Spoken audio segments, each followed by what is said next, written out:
Mapagpalang hapon po sa inyo po mga kapatid. Meron naman po tayo ibabahagi po sa inyo na orasyon upang makatulong po sa inyo ito mga kapatid sa paglalakbay nyo o bago kayo pupunta sa trabaho nyo ay para po ito sa kapahamakan sa iba pang mga aksidente, disgrasya.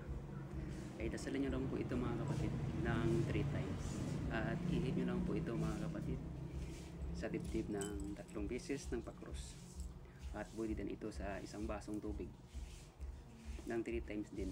Ihip din ang pakros mga kapatid. Ito na mga kapatid, pwede nyo po ito i-transfer sa notebook upang ma-memorize nyo po ito. Ito na mga kapatid, dasalan nyo lang po ito bago umalis ng bahay. Jesus Prox Christe Salva Ariscon Iso Christe Egusum Salvami. 3 times na yan mga kapatid. Dasalan nyo lang po yan bago umalis ng bahay. Maraming pong salamat po sa inyo mga kapatid.